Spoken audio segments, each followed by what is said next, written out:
Добро вечер. Недела 22 часот, време за емисија во Центар. Јас сум Васко Евтов, почитани гледачи, а вие сте на вистинското место. Зошто? Бидејќи во наредните безмалку 1 час и 30 минути и вие и јас имаме право да знаеме вистината. Пред да почнеме со емисијата, стиснете лайк, стиснете subscribe и помогнете работата на YouTube каналот Васко Евтов. А пред да го најавиме гостинот на вечерата, кој веќе нели го најавив на крајот на минатата емисија или минатата недела, на сите припаднички на понежниот пол да им честитам 8 март. Бранимир Несторович е играч кој секогаш предизвикува внимание. Неговите ставови, неговите оценки, некој ги доживува како голем ерес за време на короната, некој ги доживува како лек на љута рана, бидејќи ги смируваше, ги успокојуваше. Сега еден од клучните играчи на политичките разврски во Република Србија. 1 час и 30 минути, одлично интервју. Останете со нас и во еден здив ќе го одгледате тој интервју. Добро вечер, Бранимир Несторович. Како сте? Добро. Пред 2,5 години се видовме, горе-доле сите работи што и кажавте се оствари. Pa, da, to sam gledao neke stare svoje podcaste, boga mi 90% od onoga što sam rekao se ostvarilo. Sad sam baš pogledao podcast iz decembra 2021. godine na Balkan Info, gde sam najavio rat u Ukrajini. I zanimljivo mi je da sad u Rijadu, na ovom sastanku Lavrova i ovoga Marka Rubija, američkog ovog državnog sekretara, je postignut dogovor koji je u stvari ostvarenje tog ruskog zahteva od 15. decembra 2021. godine da se američke trupe povuku sa svih teritorija svih zemalja bivših članica NATO pakta. To je bio jedan od uslova Rusa. Varšavskog pakta. Da. Znači, bivša članica Varšavskog pakta. Varšavskog, šta sam rekao? Rekli ste NATO. Varšavskog pakta. Znači, i taj zahtev je sad Amerika očigledno usvojila. I bit će povlačenja vojske. Овој советник на романскиот председател и естонски европратеник вела дека во Ријад е отворено прашањето за повлекување на НАТО од источното крило на НАТО. Што ќе рече Бугарија, Романија, дел на... To je baš to. To je baš to. Не прифатили американците, но велат не се знае дали тоа нема да биде реализирано. On je rekao baš ako sam ja dobro zapamtio, on je rekao da su Amerikanci rekli da će se jednostrano povući ako se ne prihvate njihovi zahtevi za Ukrajinu i za finansiranje NATO pakta. Zahtevi koje je Trump postavio NATO paktu su neostvarljivi. 5% bruto nacionalnog proizvoda za NATO pakt nijedna zemlja Evrope ne može da ovoga. Oni imaju problem sa 3% su imali. Русите сега се 6-7%, 8%, а на тоа е воена економија. Европа тешко може да се преквалификува на воена економија. Rusi su već pre 7-8 godina prešli na poluvojnu ekonomiju praktično, gde skoro sva privreda radi za vojsku i onda ovima treba puno vremena, treba napraviti te vojne fabrike, investirati. Drugo, Evropa je u recesiji. Evo, jutro sam gledao da je nemačka industrijska proizvodnja pala za skoro 14%. I to je katastrofalno. To od drugog svetskog rata se nikad nije dogodilo. Tako da Evropa to ne može da ispuni. Trump sad je uveo, vidim, najavio je poreze, takse na evropsku robu 25%, na uvoz svega iz Evrope, to će da evropsku ekonomiju potpuno uništi. Oni to ne mogu da prežive. Лете, професоре, например, има некои во Америка кои велат поевтино, полесно ќе му биде да направи санкции трговска војна со Кина, отколку со Европа, дека штетите за Америка исто ќе бидат големи од ова ако Европа стави контрамерки за Америка. Така што тој конфликт не гледам како може да се реши помеѓу Европа, помеѓу Америка со некое мирно договарање. Ne može da se reši mirno zato što je Evropa napravila grešku, podržavala je ovu frakciju duboke države, ja bih rekao, ovo oko demokratske stranke do kraja bezuslovno i u tom procesu su aktivno radili protiv Trumpa. Ovde su svi zaboravili da još u prvom mandatu su i engleska obaveštena služba, onaj Steeleov dosije falsifikovala, pa Russian Gate što su zvali kao da je on ruski agent i tako dalje. Direktno su radili protiv njega, 2 puta su probali ga ubiju, Putin je rekao 7 da je bilo atentata, za 2 znamo, prema tome on nema nikakvog razloga da bude mek prema Evropi. A drugo, njemu to ide u račun, zato što time jača Ameriku. Смете дека овие атентати два што се тамо се од Европа стимулирани, од европски служби, британски, например, не знам, германски? Teško reći, ali ima što kaže indicija, jer oni su... Evropska unija je bukvalno u zadesu šta se sad događa. Mislim, govor ovoga Vansa, recimo, na ovoj Minhenskoj konferenciji, neki već upoređuju s onim čuvenim govorom Putina 2007. Kad je on u stvari najavio ovo sve što će se događati, što je tad bilo izgledalo potpuno naučno-fantastično. Ja sam se smejao, nemački ministar odbrane Pistorius je rekao da posle Vansovog govora ne zna šta bi on pričao više, jer u stvari u suštini Amerika potpuno otkačila Evropsku uniju. Evo, Trump je juče rekao da je Evropska unija stvorena, kaže, da obori Ameriku i da će on to promeniti. Štiglic ima još pred 10-15 godini na nekoj predavanje, mislim da je u Budimpešta, deka i ovde u Beogradu. Beograd beše 2019. Deka nema mesto za Amerike i za Evropa. Ednita mora da iščeznat. Ja sam to pričao bar u 4 podcasta, i to sam gledao lično, taj intervju, njegov prvi neki, kad sam bio u Americi, u kome je on rekao da Amerika, da bi preživjela, mora da uništi evro i Evropsku uniju. Jer će ogromna količina novca se prelije u dolare i kaže tu ćemo dobiti neki novac koji će nam omogućiti da napravimo strukturne reforme i tako dalje. Amerika će sigurno preživjeti, u kom obliku će preživjeti, to je nešto sasvim drugo. U kom obliku? Jer ona je suviše velika zemlja da bi se raspala mirnim putem. Znači, to bi moralo biti neki rat veliki, ali takav rat u Americi bi sigurno se prelio i na ostatak sveta. Teško je zamisliti građanski rat u Americi, a da nisu uključene druge zemlje. Prema tome, oni će u nekom obliku preživeti. Ja lično mislim, i pošto mnogo dugo, 20 i nešto godina pratim Mihajla Hazina, to je ovaj ruski ekonomista, i njegov blog, on je još negde početkom 2000 neke prve, druge godine rekao da će se Amerika podeliti u 5 prirodnih celina. Kad kažem prirodne celine, imaš ove države koje su osnovane Sjedinjene Američke Države, koje jesu kompaktnije, proevropske, drugačije. Imaš ove južne zemlje sa puno uticaja Meksika, Latinske Amerike. Srednji zapad američki ne liči ni nešto od svega toga. Postoje velike razlike među zapadne i istočne obale. Kalifornija. Jeste, Kalifornija je nekako priča za sebe. Ona je i bila nezavisna država, pa su je u stvari Sjedinjene Američke Države osvojile. Teksas je ušao dogovorom. Znači, on je sklopio ugovor da uđe dogovorom. Teksas je sad pretekao Kaliforniju po bruto nacionalnom proizvodu. Tu su ogromne države i meni nije nezamislivo da se Amerika podeli na neke celine, s tim što ljudi podcenjuju Trumpove sposobnosti. Nije to Trump. Kad ljudi kažu Trump, nekako ljudima on deluje malo karikaturalno, on deluje kao neki komičar. Međutim, to su ozbiljne ekipe iza njega koje su to već napravile. Ova priča o Grenlandu i Kanadi je kontrola severnog plovnog toka. To je kontrola severnog onoga oko Arktika.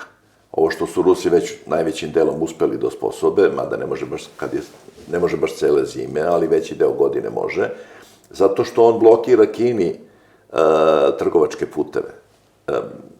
Po onim starima Kinderove doktrine geopolitičke, ko kontroliše puteve vodne, on kontroliše protok robe i kontroliše sve. I Kina ima ozbiljan problem sa izlaskom na more. Zato su oni sukobi oko Južnog kineskog mora, veštačkih ostrva njihovih da prošire teritoriju. Ako Suec im go zatvorat, gore, severni od koridora kojim go zatvorat... Panama su već zatvorili. Panama je praktično zatvoren. Zato je bara Panama i Panamski od kanal, toga Škinake mora da vrte okolo Afrika i to je neke trgovije, to je pravilno... To je toliko produženje tih puteva, to po 2-3 meseca duže plove brodovi, to strahovito poskupljuje sve. Tako da suštinski Trump ovo što radi, ako to posmatraš, to je uvod u neki rat sa Kinom. Ja ne znam da li bi mogao da bude neki pravi rat. Ima profesore nekoj analize koja veli дека Kinezite vrzbazano na demografska politika vo vreme na Mao Tse-tung što je pravila. Jedno dete vo jedno semejstvo, ili posebno maško, дека Кина до 2050 година ќе се намали недна за прека 3 милиарди жители, а дека некаде до крајот на векот може да падне и под 1 милиарда жители, а дека просечна старост ќе биде 50 и нешто години.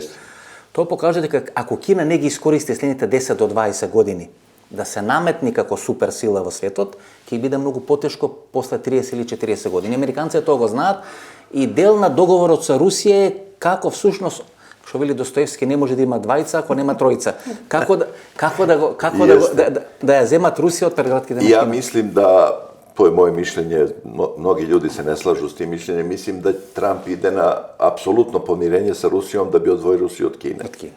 Jer Rusija i Kina su, to je nije brak iz ljubavi, nego brak iz računa. Oni pojedinačno nisu mogli da se suprotstave kolektivnom zapadu. Zajedno mogu, ali suštinski, oni su već i ratovali oko granice, oko Sibira i tako. Suštinski gledano, oni su prinudni saveznici.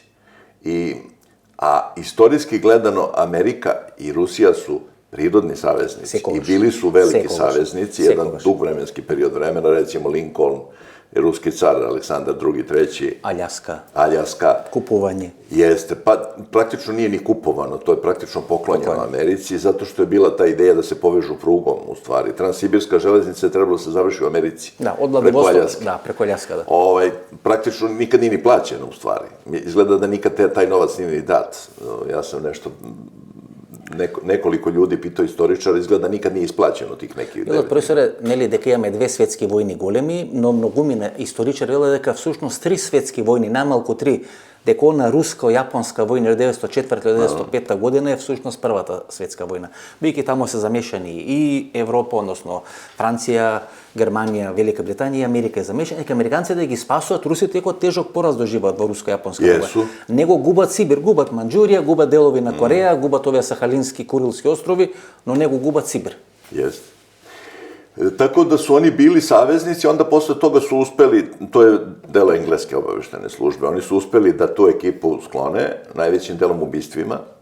Lincoln je, znaš da je ubijen, Aleksandar II. Je ubijen, mislim, 6 atentata je bilo na njega. Prema tome, mislim da će da se stvori jedno vrlo jako partnerstvo između Sjedinjenih Američkih Država i Rusije i to je zastrašujuća perspektiva za ovu duboku državu koja je do sad vladala svetom. Zastrašujuća perspektiva, jer to je onda stvarno, pazi, to su suštinski dve najveće, ako gledaš kopneno. Kanada je malo veća od Rusije, ali najveći deo teritorije potpuno nenaseljen i neiskoristljiv. Praktično, sad oni dolaze u poziciju ono što je bila engleska imperija, kaže imperija gde nikad sunce ne zalazi, jel tako? Tako sad izgleda da se stvara taj jedan strateški, njihovi razgovori, koliko ja ovo pratim, su više nego prijateljski. To nisu razgovori dve vele sile koje se mire, nego razgovori dva partnera. Сакате да кажете дека тие разговори почна и многу пред победата на Трамп на председателските избори? Evo, mi smo dobili neke informacije, pošto ima puno Srba kod Trumpa, mnogo su pomogli Srbi u Trumpovoj kampanji, vidiš da ih postavlja na dosta visoka mesta ih postavlja. Dobili smo informacije da su oni najmanje 3 puta razgovarali pre inauguracije telefonom njih dvojica, a na ovim nižim nivoima je jer sastanci, koliko sam ja saznao, oni će sad negde početkom marta imati taj svoj veliki sastanak, onda će Trump bi trebalo da ide u Moskvu, malo pre smo pričali, s tim što se ne zna datum u maju, jer su mu njegovi savjetnici savjetovali da ne ide na paradu za Dan pobede, jer onda će biti samo jedan od državnika koji je bio Trump voli da bude glavni. Se mu pojavljaju fotografiji, snime na crvenjoj ploštac со првата сопруга koja je od Čehoslovačka, rodena pravična Čehoslovačka. Pa bio je te neke 87. 8. godine, duže vremena bio u Moskvi, navodno 3-4 nedelje, ali ne zna se tačno. Evo, malo pre smo pričali kako je ovaj azerbejdžanski neki bivši ministar rekao kako on tad vrbovan i kako je ruski agent. Od 1987. godina. Jeste, ne znam baš da li je ruski agent. Дека има доживеено 2 банкроти, нели, пред 20 или 30 години, дека русите или руските служби му имат помогнато финансиски. Moguće. Кога има доживеено те 2 банкроти. Ono što je sasvim sigurno jeste da je slavenofil. To je tačno. Mislim da voli Slovene. Suprugite mu se Slovenke. Jeste slavenofil, ima puno tu oko njega ljudi koji su baš takvi, ali meni se sviđa mi se što je on prvo verujući čovjek, što veruje u Boga. Malo je preterano sa ovom bilo promocijom satanizma ovih godina, sa tim transgenderizmima i čudima raznoraznim, a transgenderizam je satanizam, to ljudi ne znaju, jer to je u stvari talmudizam, u Talmudu ima 8 polova. To kad pročitaš Talmud ima 8 polova. Kako 8, znaš. I to se posle probalo da se realizuje očigledno. Jer Trump je eksponent jedne grupe megabankara koji su shvatili da ovako ne ide više. Da u stvari u suštini ekonomija slabi, Amerika slabi. Ja se uvijek citiram onoga Josepha Liebermana koji je bio senator, koji je bio vrlo utican. I on je rekao da je Amerika samo instrument u sprovođenju novog svetskog poretka, baš tim rečima. Onda su ga pitali šta ako Amerika propadne u tom procesu, rekao Amerika nije bitna, zato što važno je samo da se implementira novi svetski poredak. Taj novi svetski poredak nastaje, ali nije onakav kao što su oni mislili. Znači, ta grupa koja je gurala taj novi svetski poredak, jedna svetska vlada i tako dalje, to neće biti. To je sad potpuno jasno, Profesore, neće biti. gledajte, na 30 na 40 godini se slučaju takvi dramatični promjeni vo svijetu. 1918. pa Jalta 1945. pa 1989. godina, pagenje na Berlinski zid, rušenje na Sovjetski sojuz, koga Rusija i Moskva са najgolem gubitnik na ta treta golema igra novo rasporeduvanje na kartite, i Rusija kako najgolem gubitnik 1989. godina, Американците najgolem победник, бидејќи остана единствена супер, најмокна супер сила, единствена. Сега самите Американци барат ревизија. И ово што сега се случува, всушност потекнува од самата Америка, Доналд Трамп и таа група на банкари кои застанува до... Зошто Американците имат потреба да редефинират или маган или проектот да редефинират нешто што нив ги направи убедливо најсилни. Сами гледа дека пропаѓат или што е по вас? Ne može jedna zemlja, koliko god moćna bila, Amerika je bila vele sila, ali ne može jedna zemlja da ceo svet uređuje i da kontroliše. Ta uloga svetskog policajca koju su oni sebi namenili nije realna, ne može jednostavno, preveliki je svet, ima previše ljudi, to košta ogromnu količinu novca, te hiljade baza po svetu mora se izdržavaju nečim. Tako da je, ja mislim da je dosta liči na Orwella, jel da? Da. Okeanija, Evroazija. Така е. И на Хентингтон, да речеме, Da, mnogo liči Значи na... не судир на држави, туку судир на цивилизации. Tako je. Велите I дека... ja sam bio u Moskvi, u avgustu, na samitu BRICS-a smo bili i Sergej Glazijev, ovaj glavni ekonomista BRICS-a, je držao jedno predavanje u kome je rekao da je taj prostor Evroazije, rekao je kulturno, istorijski i po svemu jedan isti prostor. Iste Евразија. I to je u stvari taj svet, evroazijski svet koji stvarno jeste takav. I mi pripadamo tom svetu. Балкан и Дугин, нели тие всушност веќе неколку година, не речам една деценија, ја промовира таа стратегија Евроазија и така на. Jer to bi donelo veliku stabilnost. Rusija bi onda kao, zanimljiva je meni promjena retorike, Marko Rubio, sad novi sekretar državni, jel tako, kaže Rusija je velesila, do sad je bila regionalna sila. Tako su Amerikanci govorili za njih. Ја сведо со војната со Украина на регионална сила, 3 години не може да ја порази Украина, нели тоа беше приказната? A dobro, oni nisu mogli, mislim, oni su mogli da poraze brzo Ukrajinu sa ogromnim razaranjima gradova, crvini žrtava, oni su imali taj cilj, koji su imali taj cilj i oni će ga ostvariti, to je potpuno jasno. Американците така ги дефинира, не ние, него американците така ги дефинира. Da. Дека... Oni su to koristili kao slabost Rusije, kao ne može da pobedi Ukrajinu. Ukrajina je pobeđena u aprilu. Ukrajinska vojska, ona koja je ušla u rat u martu mesecu, nije postojala već krajem aprila meseca. Ovo posle toga, to je NATO pakt. To svi znaju, to su bili plaćenici, instruktori, takozvani, isto nikakvi instruktori. Aktivna vojna lica, kao otpušteni budu iz vojske, pa se kao unajme kao privatni kontraktori, takozvani, i tako dalje. Ne može jedan Ukrajinac mobilisan i da sedne u nemački tank Tigar i da ga vozi i da puca i tako dalje. To je smešno. Posle jedan mesec obuka ili 2 Posle meseca obuka, recimo. Ili da gi vozi ovija Phantom F-16 ili... Obuka na Patriotu traje 3 godine. 3 godine. Znači, ovaj protivvazdušni sistem. Pri tome oni su imali najnoviju verziju, tu 3. Znači, najnoviju verziju Patriota. To ne može, mislim, to ne mogu mobilisani vojnici. To mora da se obučavaju decenijama. Evo, Како вие сега да почнете за 6 месеци кардиохирург да бидете, на пример. Tako da to je bio rat NATO pakta protiv Rusije. Rusi su vrlo uzdržano ratovali zato što su oni imali, ja mislim, neki već unapred dogovor. Со Трамп. Dokle da dođu. До кај да стигнат. Jest. Па тоа се во основа руски територии, Мариупол, на пример, кој беше нели првата голема битка и разорување и од една и од друга страна, 44% украинци, 42% Русија, значи поделено население. Харков или Харкив, тоа беше третиот и клучен сообраќаен центар во тој дел на Источна Европа, но тамо русите ги има најголемите универзитети и истражувања, овие што се тенкови, бродови, значи овие ракети сега што паѓаат на Украина, всушност се во Харков, смислени направени. Значи, и мене ме чуди, значи руско население од Русија во еден голем дел се војуваше со руско население во Украина, тоа се тие територии и делови. Pa dobro, građanski ratovi, to smo gledali mi ovde na Balkanu, su vrlo haotični i teško je to baš precizno definisati, jer bilo srpskih generala u muslimanskoj vojsci i obrnuto. Građanski rat to je bio građanski rat u Ukrajini, suštinski bio građanski rat, su haotične stvari, ali je, ako želiš da vidiš šta će se stvarno dogoditi, uvek glede stare planove, od pre 100 godina. To je geopolitika. Geopolitika je 100-200 godina unazad. Ne ovo dnevno. Kad gledaš dnevne vesti, one su samo kamičici, oni koje slažeš u mozaiku. Novorosija, pa i Prva svetska vojna. Koga Ukrajina prva izlegla pred Rusija da izleze od Prvata svetska vojna. Pa kažu da je Prvi svetski rat bio Krimski rat, u stvari. Krimski rat. Kažu da je to Prvi svetski rat bio, jer u suštini to je bio prvi rat kolektivnog zapada protiv Rusije, onako otvoreni. Tako da je to ima dugu predistoriju. Ko drži Krim, on drži Crno more. Je li tako? Zato Erdogan je сега toliko na strana na Ukrajina, se zalaga za pa oni kao krimski kozaci, teritorijalna celovitost na Ukrajina, znači to su Zelenski se ušte. Тури гласаше за резолюцията пред неколку дена. Dobro, Erdogan pokušava da obnovi Otomansko carstvo, mislim da to nije realno. Mislim, Turska nije takva velesila da bi to mogla, ali u svakom slučaju on pokušava da proširi taj uticaj, taj svoj i na ove zemlje, Azerbejdžan, sve te koje su bile. Sad su im, ja mislim, dali Siriju, mislim da je to dogovorno urađeno, ali je to vrlo opasno za zemlju kao što je Turska, koja nije toliko velika sila. Tako velike... Те сакат од Баку да направат нов Дубај.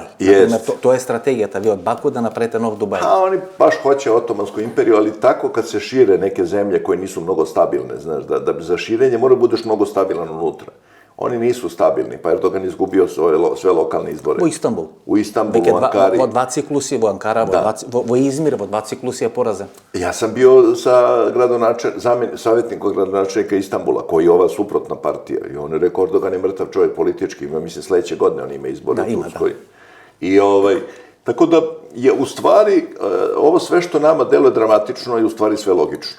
Dobro, profesore, ова сака да ја прашам, почнавте за Русија, за Москва, рековте дека сте биле на БРИКС минатата година, со Фјодор Луканов имам разговарано интервју кај него дома во станот на Зиновјев, што беше член на политбюрото на Советската комунистичка партија, и тој е главен уредник на Foreign Policy, значи тоа што е американската нелифонија, тој има и руска Foreign Policy. Тамо председател на управен одбор му е министерот Сергеј Лавров, значи човек на Лавров. И тој кажа две тези кои се малце различни од ова што вие кажувате, дека БРИКС не може да функционира и дека Русија никогаш не сака да биде со Кина.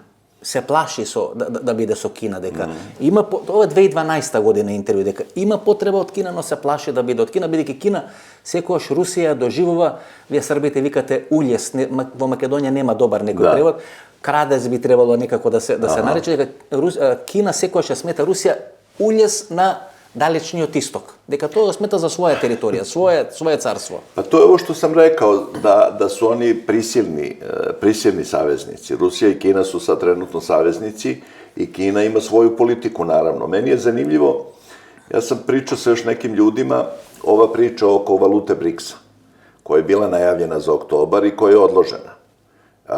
Ja to shvatam kao pomoć Trumpu. Pred izbori. Da, to bi bilo loše za Trumpa jer bi dolar bio oštećen i tako. Ali onda pričajući s ljudima shvatio sam, jer u stvari ideja te monete BRICS-a jeste da svaka od tih zemalja BRICS-a kontroliše jedan kontinent sa svojom valutom. Da ta valuta postane neka referentna, recimo za ovaj deo neki, da kažem, tog ruskog sveta rublja, sve bi te valute bile vezane za rublju, obračunsku i tako dalje. Da li bi se uopšte pojavio neki fizički novac, to je veliko pitanje. Znači presmetkovno. Da. I meni je rekao jedan od tih ekonomista da je Indija glavna prepreka, zato što ekonomija Indije prvo nije dovoljno jaka za takav zadatak, a drugo zato što interesi Indije i Kine se sudaraju tu. Секогаш. Oni su prirodni neprijatelji. Пред да влезе јавно да комуницира со Путин, премиерот на Индија беше во посета на Америка и со Илон Маск и со Доналд Трамп, значи на највисоко ниво. Запечатана е соработката на Америка со Индија е интересен играч. A Indija jeste dugo vremena američki prijatelj. Ja sam pre 20 godina čitao u Newsweeku neki članak koji je glasio da Amerika računa na veliki rat Kine i Indije da bi oslabila Kinu. Или на Хималаите, тие се негде, кош околу да. Хималаите, тука се конфронтират. I to je, ja mislim da je to glavna slabost BRICS-a. Glavna slabost BRICS-a su ti odnosi Kine i Indije koji su kao izglađeni, ali to ne može dugo trajati. Mislim, nekako pretendenti su na isti prostor, geopolitički, i na uticaj. Drugo, Kina je rastuća velesila, brzo rastuća velesila. Oni nemaju taj problem kao Kinezi starosti stanovništva, oni imaju jako mlado... Mislite na Indija? Indija Indija. Brzo rastuća, da. Ima jako mlado stanovništvo, vrlo sposobno stanovništvo. Oni su, recimo, najbolji kompjuterski programeri. Meni je bilo zanimljivo da... I na ključni poziciji ove golemi kompanije, farmacija, kompjuteri, informatika. Nuklearna energija. To nisam znao da najveći broj Nobelovaca, posle Jevreja, najveći broj Nobelovaca u nuklearnoj energiji su Indusi. I Pakistanci, a to Pakistanci su Indusi koji su primili islam. Економията економетрија воведуваат, значи математика воведуваат во економијата, ние кои учевме на економски факултет, и индиски професори кои биле на специализација во Индија, тоа него. Jeste. Oni su vrlo sposoban narod. Prema tome, suštinski gledano, to je, da kažem, ona unutrašnja slabost BRICS-a. Da. Te unutrašnje tenzije, to pomirenje između njih nije mnogo iskreno. I to je sve u stvari posledica opet istog ovoga, velikog sukoba Zapada sa Rusijom. Sad, ovog momenta, ljudi ne shvataju da je Trumpova pobjeda potpuno obrnula priču. Ona je sad potpuno na drugoj strani. Jer strateški savez Rusije i Amerike čini BRICS malo i nepotrebno.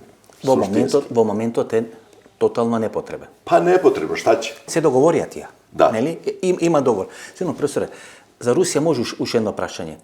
Сергеј Лавров, многумина ја подценуваат неговата улога, а очигледно што ми издржал 15-20 години на таа позиција во најтесниот круг околу Путин, а не се во наводници политички интимуси со Путин, тоа значи дека една силна структура стои за Сергеј Лавров. Pa, mnogi ljudi koji ja znam kažu da je Lavrov glavni čovjek, a ne Putin. Jer on je pripadnik jedne vrlo moćne grupacije u Rusiji. Ta grupacija je vrlo moćna zato što je Putin malo veštački doveden na to mesto. On je doveden kao rezultat kompromisa posvađanih strana i bio je jedini prihvatljiv za sve tri frakcije koje su bile. Mnogi mu prebacuju da je suviše oklevao, da je neodlučan, da je mek i tako dalje. I on je sad doveden sa ovim ratom u Ukrajini, je doveden u poziciju da ne može da bude mek. Da mora. Mora da uradi neke stvari. Recimo, ovo sa Kurskom, na primjer, je njega nateralo da bude radikalan. Mora biti do kraja radikalan. Pa Rusija, kao i svaka zemlja, ima te neke svoje frakcije. Ги имат овие силовики, кои се овие разузнавачки безбедносни структури, ги имат овие што ги нарекуваат нови болјари, значи, или нови богаташи, кои делом еврејско потекло, делом овакво потекло. И имате овие одредени структури кои се дел на системот со генерација. Tako je, to u Rusiji zovu državotvorna frakcija, oni to zovu državotvorna frakcija, oni opričnici su bili za vreme Ivana Groznoga, je li tako? Da. I oni su vrlo tvrda frakcija i sad su je ojačali, naravno, kao i uvek kad je rat, kad je unutrašnji sukob. Tije sekogаш se tuka. Tako je, takve strukture strahovito ojačaju i oni su sad ojačali, imaju veliki uticaj na funkcionisanje države i to je sad... Praktično Putin ne može sad da popusti Amerikancima, zato što bi to bio njegov kraj. Jednostavno, ne možeš da uđeš u rat 3 godine, da imaš ogromne žrtve. I da izgubiš. I da izgubiš. Profesore, многумина зборат е еврејско лоби, а во Русија тоа е мешавина на еврејско и ерменско лоби. Така што за многумина беше изненадување зошто Русија дозволи Нагорно Карабах да заврши кај Азербејџан, да биде поразена Ерменија, бидејќи тоа ерменско лоби е исклучително силно во Русија. Ерменската амбасада е безмалку до црвениот плошт, значи тоа е символички, значи покажуваат една супериорност. Евреите и ермените секогаш во Русија функционират во одредена спрега. Pa, ono što sam ja čuo, što može da nađe čovjek, mada to je sve onako uličnim kontaktima, nema to u knjigama, postoje 3 u stvari struje, jermensko-jevrejska, čečensko-jevrejska, meni je ta najinteresantnija bila, to mi nikad ne bi palo na pamet da postoji kao frakcija, i ta struktura silovika, odnosno tih državotvornih službi. KGB, MGB, FSB, така. I oni nisu baš u prijateljskim odnosima. u najmanju, eto ovako vrlo blago rečeno, nisu baš u prijateljskim odnosima, jer imaš ovo što si ti rekao, te novobogataše, te oligarhe koji su privatizovali ogromne kombinate. Recimo, ljudi slabo znaju da onaj Uralmaš zavod koji proizvodi tenkove je privatna firma. I vlasnik je Čečen. To je jedan od tih primjera. Čečeni imaju u Rusiji naglašeno veliku ulogu obzirom na broj stanovnika i tako dalje. Mnogo su jači u suštini nego što ljudi zamišljaju. I ova priča oko Ahmata i svega ostaloga je ilustracija da je Čečenija važna.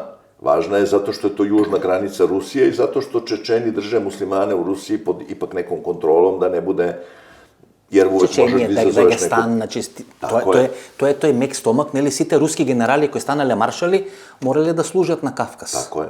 To je drugi mek trbuh, prvi je Ukrajina, naravno, je li tako, kao najveća teritorija i ruska teritorija, a drugi je taj Kavkaz. Rusija je ogromna zemlja, ima ogromne granice, treći je na istoku, ovo što smo pričali, rusko-japanski rat.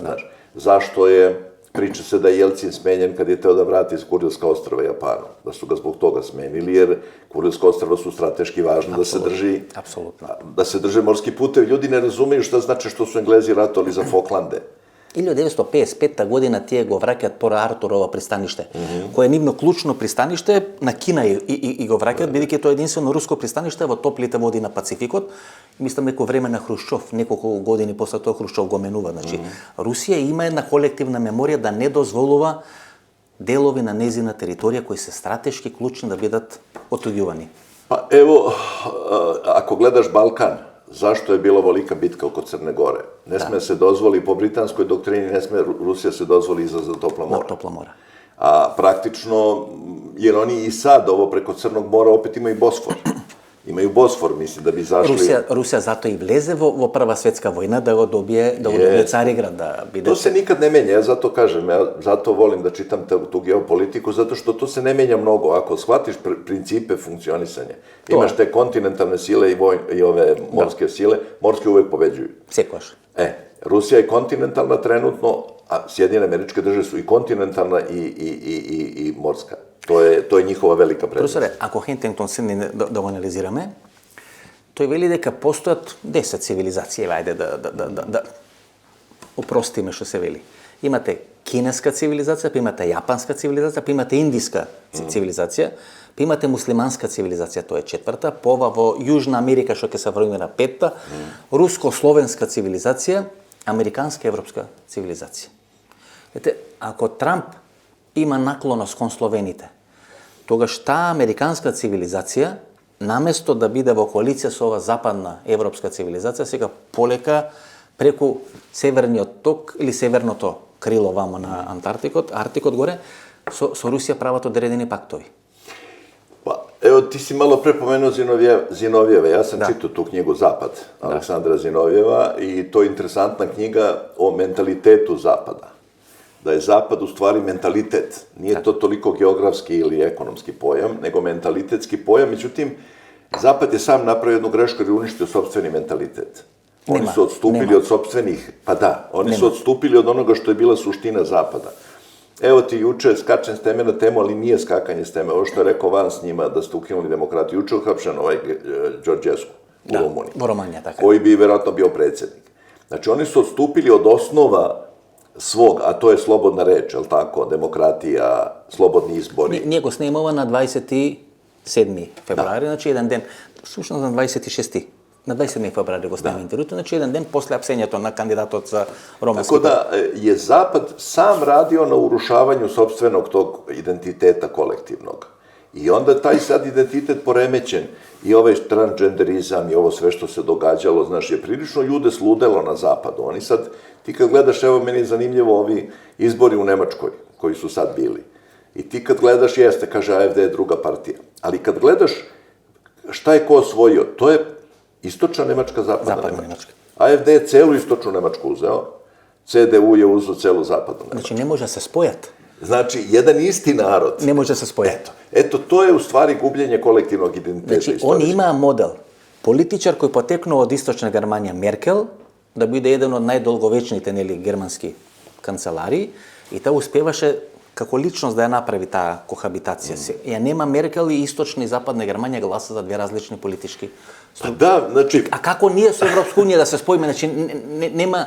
Evropska unija nema, ono što su oni smislili kao kohezijni faktor, oni su odustali od toga. A kohezijni faktor je bio da bogatije zemlje razviju siromašnije zemlje. To se pretvorilo da bogate zemlje iskorišćavaju i još više osiromašuju siromašne.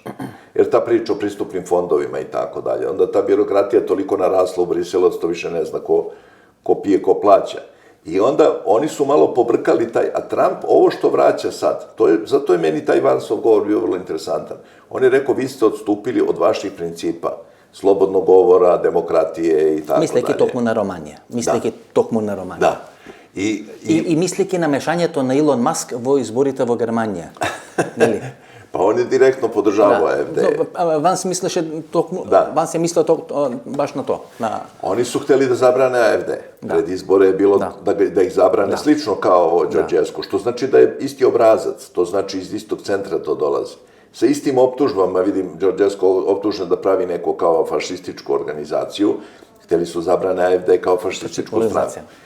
Jednostavno, Evropa je taj, i Trump ovo što radi, on promoviše sad prvi američki arhetip, zastava, patriotizam, jel tako? On se vraća bukvalno kao što je, meni je zanimljivo kako se Putin uspeo da vrati Rusima kolektivni mentalitet vraćanjem na carsku Rusiju. Znači, oni slave ovo dano pobede u Drugom svetskom ratu, ali suštinski po uniformama, po ikonografiji, oni se vraćaju u carsko vreme. Trump se vraća u vreme Lincolna. Evo sad kad su vratili ovu planinu McKinleya, McKinley je bio jedan od tih američkih predsjednika, on se vraća osnivačima. A ova grupa iz Demokratske stranke je baš to rušila. Ne znam da li se sećaš, srušeno je preko 1000 spomenika Lincolnovog u Americi. I to je taj sukob koji je u stvari suštinski sukob. Ovo su sve samo manifestacije. U Amerika. U Americi. A ta Amerika sekоја со Русија или со царска Русија имаше комуникација. To je to. Lincoln je simbol te saradnje Rusije i Amerike i oni praktično negiraju, to je ta woke kultura, cancel kultura i tako dalje, da u stvari oni su pokušali da naprave novu neku tačku, ta neka nova tačka bi bila mnogo bliže ovde sada, da se prosto izbriše. Trump se vraća sad ponovo na to. On se ponovo vraća na sam početak i formira sad američki mentalitet. On pokušava da formira američki mentalitet. Ovo sve što radi, dva pola, je li tako, vrlo upadljivo ako slušaš njegove ministre, pominjanje Boga, meni je to zanimljivo.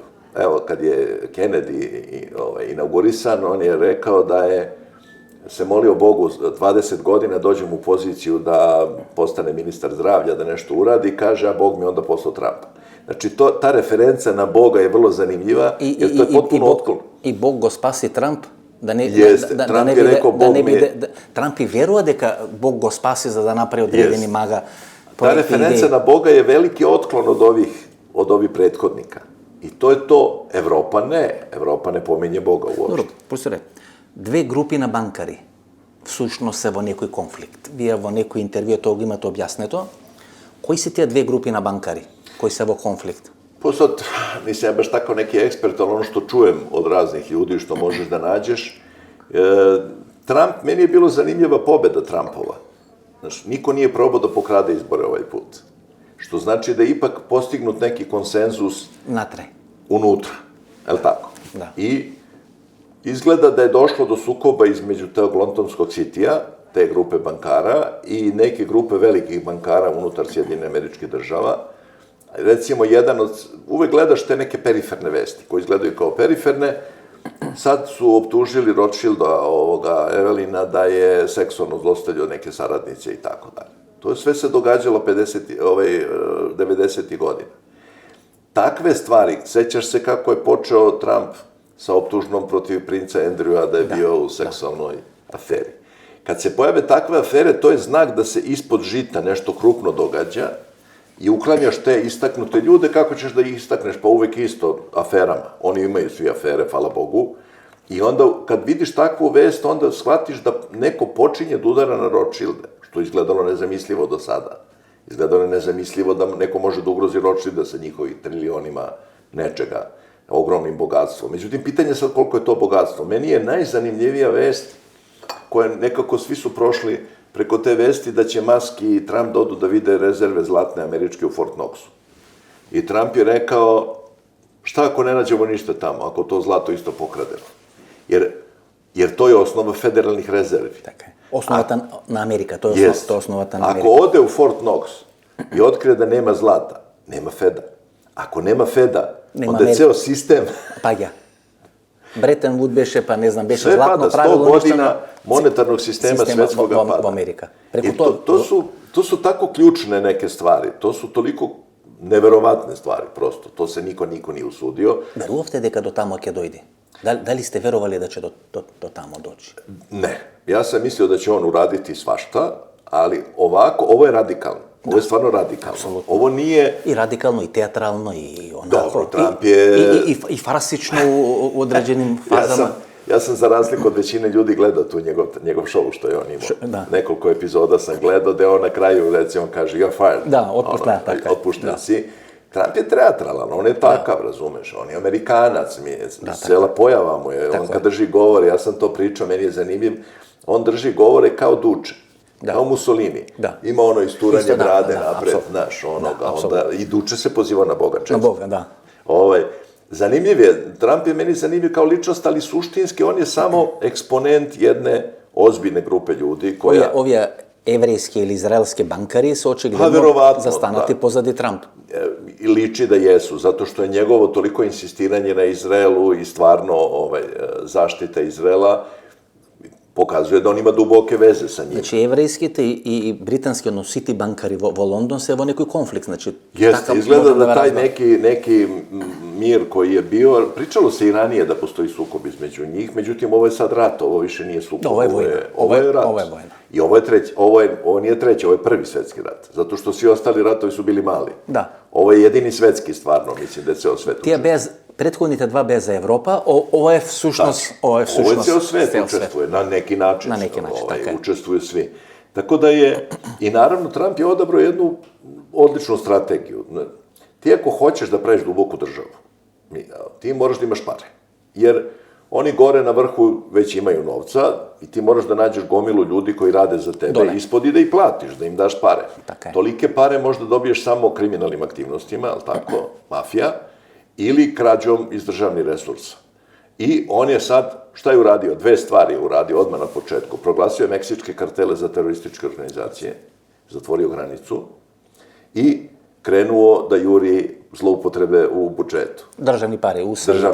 I pronašli su svašta tamo da su krali, jel tako, novca, ali ovaj prvi deo, i sad imaš jednu interesantnost. Predsjednik Meksika kaže da će zaštititi kartele, neće dozvoliti američkoj vojski da ulazi, kao štite teritorijalno, jer zato što je to ogroman novac. Znači, meksički karteli prebacuju drogu u Ameriku i isisavaju iz Amerike ogromne količine novca. Znači, ako to se bori protiv kartelite, to znači дека može da влезе во Мексико. Tako je. Isto kako Putin što влезе во Украина, за Украина да не стане земја членка на НАТО и НАТО да дојде до... Тоа е вториот Мекстомак, едниот е Кавказ, вториот е, нели, Украина. И рекao da će američka vojska ući u Meksiko, koje bude potrebno, mislim da eliminiše kartele. Tako da, jer karteli su ogroman izvor novca. Ако тоа е причина за загрозеност на Америка, како што Украина, нели, е причина за... Тие се најдогоре се... Тоа е договорот, тоа е, освен северниот, нели, коридор горе, ова е договорот. Tako da je, ja se ne slažem s ovima koji kažu da je Trump kao eto, kao on je ovakav, onakav, ništa neće uraditi. Da, Budaletinka da gotovo 80 godini, ke naполни nема sila, to je, neli, prikazano. Jeste, ali on je, vidiš, on je već promovisao sledeće, kao ovaj Vance je isto to što i Trump, a mlađi. Tako je. Nije, Trump je, meni se sviđa što je on, kako bi rekao, slavenofil i tako dalje, ali suštinski Trump je došao kao neminovnost. Određene ličnosti mora da se pojave u određenom trenutku istorije zato što je sazrelo vreme. Što je kad Rusite? Вие имате комуникација со Русите, бевте и во Москва и така. Šta kažu Rusi, je li Trump ruski čovjek? Ma, ne možeš baš to, da baš će meni da kažu, ali ne izražavaju se negativno Trump. Nema šala na račun Trumpa, ne znam, ne razumeš. Овие 500 милиарди, што ги спомнува Трамп, многумина вела дека тоа ќе е рудно богатство во Луганск, во Донбас, значи Русите тој дел ќе го дадат на американците. U ovim pregovorima u Rijadu je bio, video si, direktor onih ruskog razvojnih, šta će on tamo. Da. I saopštenje je bilo da će se započeti saradnja u oblasti retkih metala, nafte, gasa i tako dalje, jer suštinski Kina ima najveće rezerve tih retkih metala, bez koji nema kompjuterske industrije praktično. Znači, nema kompjutera, proizvodnja čipova i tako dalje. Mislim da 70% skoro je u Kini, ali ima u Donbasu, ima u Rusiji. I Trump sad praktično nadomešćuje to što Kinezi su zatvorili izvoz tih retkih metala, jer i oni ratuju protiv Amerike, naravno, i on sad se okreće Rusima kao strateškom partneru, jer znači, osim Saudijske Arabije, 4 najveće proizvođača nafte su Venezuela, Rusija i Sjedinjene Američke Države. Oni će onda kontrolisati cenu nafte. I zanimljivo je njegov izlazak iz Parijskog dogovora o klimatskim promjenama, a to je povratak bušenja nafte. To u stvari se vraćamo na takozvana fosilna goriva. Oni nisu fosilna goriva. Da, tijeg ima zabranето, neli, во времето на Джо Бајден беше забранета експлоатација на нафта поради тие Pa zbog ove zelene agende. Agenda, da, Parijski klub i така натаму. Pa jeste, ta zelena agenda je bila dobra za bogataše da se obogate, znaš. To su ogromne subvencije bile, to je potpuno se srušilo. To je jedan od razloga što se nemačka autoindustrija srušila, to ljudi ne znaju. Jer ti električni automobili, to više niko ne kupuje. Oni se samo prodaju u Kini dobro, to je zanimljivo zašto u Kini, ne znam objašnjenje, niti me interesuje, ali praktično u Nemačkoj i u Evropi električni automobili su doživjeli svoj potpunu propast, to besmisleno potpuno, jer to prvo nije racionalno, znaš. Evo, vi ste došli iz Skoplja, tako? I sad zamisli, imaš električni automobil, imaš na autoputu, koliko ja znam, kroz Srbiju 2 ili 3 punjača svega, na 2-3 pumpe. Ali leti krenu, ne znam, Turci i tako dalje, koliko ti treba vremena da dođeš na red, da napuniš. Pa onda traje punjenje 20 minuta. Treba agregat со тебе да носиш, некој агрегат или некоја трафостаница да можеш... Кamion позади тебе да те... Drugo, ne može električni kamion. Mislim, kamioni rade na dizel motore, mislim, je li tako? Tako da je to sve bila jedan pokušaj, taj pokušaj bedno propao, ogromne su povukli. Nemci su, recimo, jako propatili zbog toga, zato što su oni forsirali vetroparkove i one solarne. I prošle godine u Nemačkoj nije bilo ni vetra ni sunca. Tako da je proizvodnja struje bila katastrofalna. A pošto su oni odustali od atomskih centrala, nemaju ni tu struju, a jedinu termoelektranu koju imaju je na ruski antracit, ugalj, koji su zabranili uvoz, oni su ostali bez struje. To je potpuno samoubilački. Ljudi ne razumeju, Nemci su živjeli na ruskom gasu jeftino. Cela nemačka industrija je napredovala zbog ruskog gasa. Dva osnovna pokretača, jeftin ruski gas i jeftina radna snaga sa istoka. To je bila nemačka privreda. I sad nema ni jednog ni drugoga, jer nema novca. Prema tome, Nemačka izvršila samoubistvo, Nemačka je glavna zemlja Evropske unije. Propast Nemačke je propast Evropske unije. Dobro, profesore, да речем имате длабока држава која е поразена во Америка.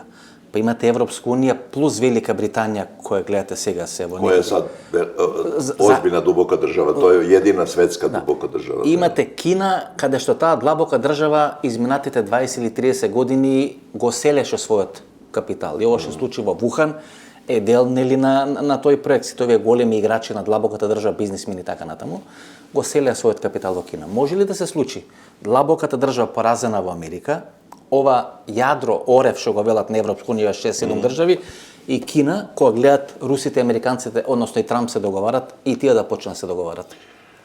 Ротшилди su pre 10 godina prebacili svoju berzu u Šangaj. U Šangaj. I zlato i sve su prebacili u Šangaj, jer Kina bi potencijalno mogla u nekom periodu vremena, ne znam koliko je to realno, iz mnogo razloga ne znam koliko je to realno. Prvo, kulturološki, znaš, zato što nekako Amerikanci su belci, bliski su Rusima, bliski su Evropi. Levis, rock. Da, slični su, kako, ima kulturoloških veza. Hollywood i tako natamo. Ali bila je ta neka projekcija da Kina preuzme, ako Amerika posrne u celom ovom procesu, da se prebaci taj proces u Kinu. Koliko je to realno, ne znam koliko je realno. Ne znam skoro ništa o unutrašnjim dešavanjima u Kini. Kinezi imaju taj problem da ti ne možeš da čitaš kineski.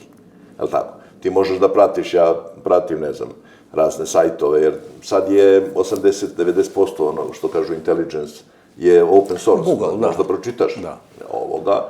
ali kineski ne znaš, oni na kineskom imaš tu nepremostivu prepreku, oni su vrlo zatvorena država, nemaš komunikaciju s njima. Те повеќе извезуваат, или кинезите напуштат, ќе ги видите и во Австралија, и во Америка, и во Канада, и во Лондон, и седе. Па они su... Тешко Марко Поло ќе видите во Кина, нов некој, што може... Oni su forsirali pravljenje tih svojih enklava po zapadu, jer to ima puno prednosti. To je i osnova za i špionažu i ekonomiju. Xi Jinping во Сан Франциско, нели, она фотографија од 80-90-те години. Jeste, ja sam bio u San Francisku, ima ogromno, ona kineska četvrta, negde ima skoro, ne znam niko koliko ih ima tačno, ali između pola miliona i milion Kineza živi u San Francisku. U celoj Kaliforniji ih ima oko 5 miliona. Znači, ima puno Kineza u Sjedinjenim Američkim Državama. Bilo je ono, Trump je govorio dok je bio Biden, da je ogroman broj kineskih agenata ušao preko ove otvorene granice iz Meksika, u Sjedinjene Američke Države. Znaš, to su sve ti neki globalni pokreti. Kina će, to se slažem s tobom, znači Kina ima kratko vreme, možda 10 do 15 godina da postane, zato što sve prednosti koje ima uskoro neće imati.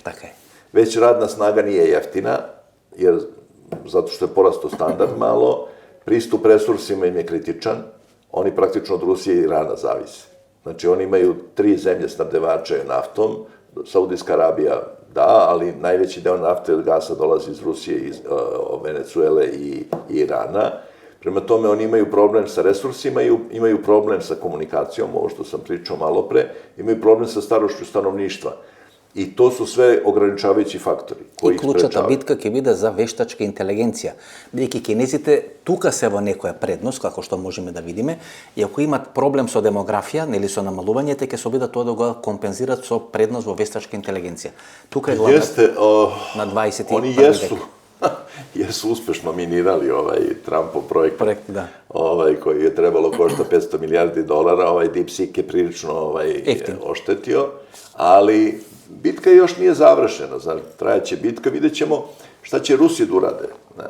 Jer Rusi oni su napravili jednu stratešku grešku, prvo su se oslonili na američku tehnologiju, prestali da razvijaju svoju, ali je meni najzanimljivije šta je rekao što je osnovo DeepSeek. On je rekao da je to algoritam koji su osmislili Rusi 80. godina. Na osnovu tog ruskog algoritma su napravili... Amerikancите прават. I Kinezi. I Kinezi. Vrlo zanimljivo. Znači, Rusi su radili na tome. Oni su imali taj prekid za vreme Jelcina. Znači, neko od Rusite go prodal тоа?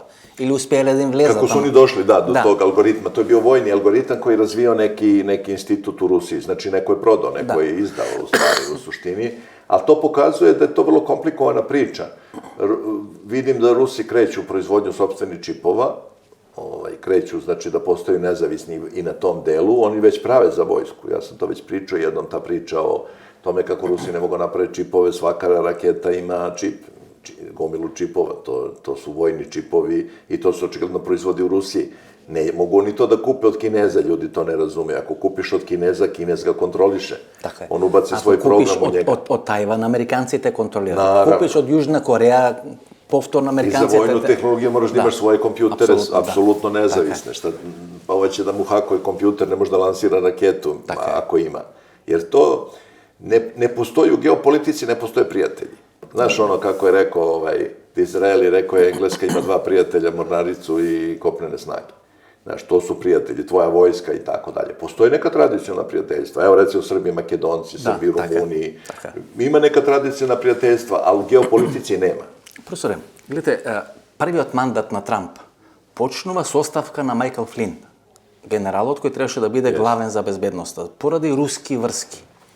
Тука сега има многу поизразени руски врски кај Трамп, меѓутоа мазно му дозволуваат да спроведе една агенда.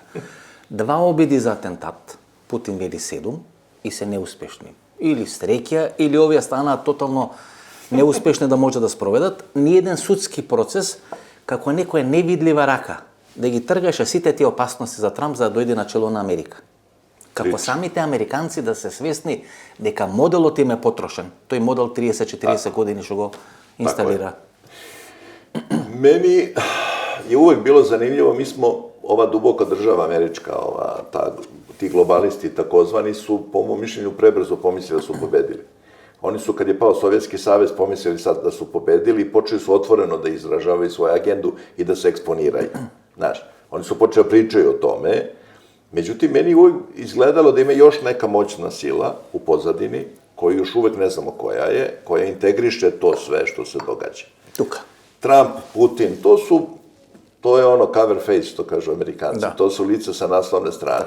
Oni koji vuku konce su verovatno mnogo nepoznatiji. Sednale, razmislile, videle, broj, Jeste, to su ljudi koji su to osmislili. Nikad verovatno nećemo ni saznati ko su ti ljudi. Pretpostavljam da nećemo saznati, jer ako se sazna, onda nisu važni. Pa Elon Musk, golepat, su prvo го купува Twitter, pa pravi odredena platforma, pa Trump koji беше на раб да ги изгуби изборите 3 месеци, 4 месеци пред атентатот што се вели, па тој застана на негова страна, па тоа го наплаќа сега е втор човек.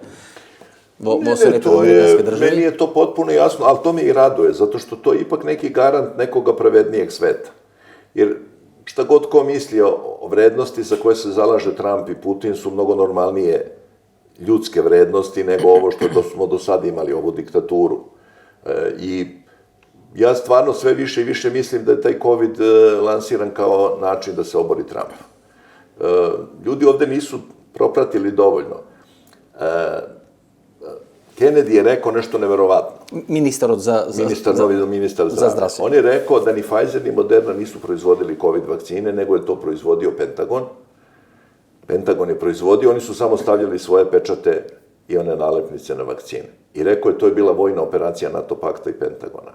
To isto je pre mesec dana rekla holandska ministarka zdravlja. Kad su je pitali zašto se nije suprotstavljala COVID merama, ona je rekla zato što je to bila vojna operacija NATO pakta i to niko se nije osuđivao.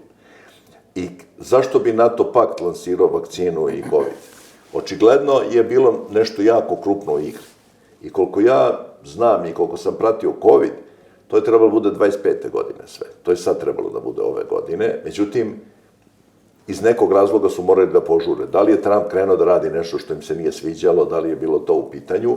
Još je zanimljivije što su Kinezi najavili prekjuče da ima neki nov virus sa pandemijskim potencijalom. Znači povtorno. Da. A Kinezi su u odličnim odnosima bili sa Svetskom zdravstvenom organizacijom. Vrlo su dobri bili sa njima. A Svetska zdravstvena je napravila ceo cirkus. Tako da, i sad je već isplivalo da su Kinezi dosta finansirali Bajdena. Kinezite? Da. Bilo je puno ovoga. Ono što je Trump neprekidno optuživo da su oni u saradnji sa Kinom i počeli su da isplivavaju cifre i tako dalje. Bilo je tu svega i svačega, tako da izgleda da će ta neka tiha alijansa koja je bila, Trump je u prvom mandatu počeo rat protiv Kine. Onda je to prekinuto, pa su ovi počeli rat protiv Rusije. Sad Trump ponovo počinje rat trgovinski protiv Kine, okreće se Rusiji. I iz toga može čovjek da izvuče zaključak da se formira nova alijansa. U stvari, ovo što sve vreme pričamo, da dolazi jedan period u kome će Rusija i Sjedinjene Američke Države budu veliki partneri. I to će strahovito promeniti sve. Profesore, Орбан вели дека треба да се измислат нови теории на заговор, бидејќи старите се оствариле. Вас ве обвинува дека сте теоретичар на завери, па нели напади, факт-чекер и така натаму.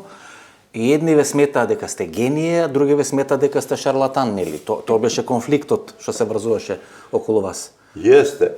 Pa znaš kako, ima jedna srpska poslovica da peto koji kukurikne prerano završi u loncu često. Znaš, ja nisam završio u loncu. Nema teorija zavere. Sam termin, znaš da je lansiran posle Kennedyjevog ubistva. I to Kennedy ubistvo je toliko problematično da do dana današnjeg, evo tek sad je Trump oslobodio sve papire. Mada ih nismo videli, još nisu publikovani. On je samo doneo uredbu da se oslobode. I onda su oni, kad je ona komisija završila zasedanje i tako dalje, ljudi su počeli sumnjaju, to je zvanični izveštaj, oni su onda izmislili da su to teoretičari zavere. I onda ti kad kažeš teorija zavere kao budala. Međutim, u suštini, medicinski gledano, cela pandemija COVID je potpuno besmislica. Ja sam pričao ovde na nekim televizijama, u decembru je bilo to saslušanje pred Američkim kongresom koje je trebalo 5 dana, izašao jedan dokument koji ima preko 500 strana i može da se nađe na internetu, u kome to što piše o COVID-u je gore nego što sam ja pričao. Znači, ono što sam ja pričao, to je još jedan nivo gore. Znači, piše da je virus veštačkog porekla, da je finansiran od strane američkih regulatornih agencija, da su one zakazale, da su namerno Ovo je Fauci, znači cijela ta ekipa. Fauci, tako. Koji bi evo Svjetska zdravstvena organizacija. Zato Trump je istupio iz Svjetske zdravstvene. Izlegao od Parijski klub i Svjetska zdravstvena organizacija. Odmah prvi dan piše da su vakcine bile neispitane, da imaju puno neželjenih efekata, da je to nanelo ogromnu ekonomsku štetu ljudima u Sjedinjenim Američkim Državama i psihičku štetu i tako dalje. I mislim da će biti sudski procesi. Nije džabe Biden bukvalno posljednji dan svog mandata amnestirao Fauci. Što ga je amnestirao, ko je sve pošteno radio. Fauci isto nije bitan. Ali Fauci, ja sam to pričao, 40 i nešto godina bio na tom mestu. I on je aranžirao, da kažem, sve moguće epidemije. Se menува председатели, Reagan, Trump, Bush, Clinton, Fauci остануваше 80 godina i dalje direktor. И директор. To pokazuje da je važan. Дека сите вируси, сите пандемии, тој ги има крив. Od AIDS-a do preko svih onih svinjskih gripova, ptičjih gripova i tako dalje, uvek je Fauci bio glavni čovek. I on je suština. Kennedy je napisao knjigu, ja imam tu knjigu, Real Anthony Fauci se zove, pravi Anthony Fauci, i tu imaš sve te njegove budalaštine. Ja ću ti dati knjigu moju, poklonit ću ti, koju sam ja izdao. Nije moja knjiga, ja sam je izdao. Zove se Virus manija. Kroz tu knjigu to su pisali 4 neka novinara. Jedan nemački i 3 američka novinara. Su opisane sve prevare moguće sa tim virusima. Ljudi su već i zaboravili Ziku, bolest ludih krava i svašta je tu bilo, tako, raznoraznih priča. I ta se era završava. Cela jedna era se završava. Ovo sa Trumpom, ovo sa reizborom Trumpa, prvo, on je tek drugi američki predsjednik koji je posle gubitka izbora uspeo da se vrati. A prvi je bio pre 100 godina. Така е. Prema tome, već njegov reizbor je revolucionaran. Сега има дилема дали може втор мандат да тера, или ќе му бидат овие последни 4 години, бидејќи ако може тој да тера втор мандат, може и Барак Обама да се врати. И да имаме Доналд Трамп и Барак Обама тамо некаде 2028 година. Gledajući šta je on uradio za mesec i po, pazi, on je inaugurisan 20. januara. Ali tako, to je, nema ni mesec i po još. 40 dana. Šta je uradio za 40 dana, kad se završi njegov mandat, sve će biti potpuno drugačije. Onda više neće ni biti važno, mislim, neće biti ta dilema. Jer on će potpuno demontirati tu duboku državu u Americi, to je potpuno jasno. Sad će biti ovi Epsteinovi papiri, tu će biti vjerojatno optužena elita demokratske stranke. Otvaraju istragu, Cash Patel, direktor FBI rekao, otvaraju istragu oko Clintonove fondacije. A to je suštinska, duboka država. Prema tome, Clintonovi odlaze, Obama će tu biti upleten ozbiljno. Soros, već je Kina. Soros se povlači iz Evrope. Така е. Погледаме Пакистан, Бангладеш, значи многу почесто е тамо отколку што е во Европа, Tako da, Америка. Će on duboko da tu duboku državu pogodi i oni ne znam koliko će imati kapaciteta u sledećem periodu vremena posle 3-4 godine. Evo, gledaju ovde u Srbiji kakav je potres izazvalo ovo zabranjivanje USAID-a. Odjednom se otkrilo, oni su saopštili da je 6000 novinara i ne znam koliko stotina novina i web stranica. Plateni. Pa da. Znači, ljudi su plaćeni. A armija su 6000. Armija cela. Meni to nije iznenađenje, ja sam čitao knjigu, slabo sa imenima stojim, zaboravljam imena, čitao sam knjigu jednog nemačkog novinara koji je postao i ubijen jako brzo, koji je napisao o tome kako je on radio za CIA-u i pisao knjige i... Ispovet. Jest. On je nešto upao u neku krizu. I mu platio. Ili mu neko drugi platio. I napisao je knjigu o tome, vrlo brzo je nekako čudno umro posle toga. I on je tamo opisao tu tehnologiju. I onda ti vidiš da gomila tih vesti koja potiče u suštini od plaćenih izvora. I zato je meni zanimljivo, desila se jedna revolucija, ljudi ne veruju više ovim medijima, ovim televizijama i tako dalje, ti znaš što radiš.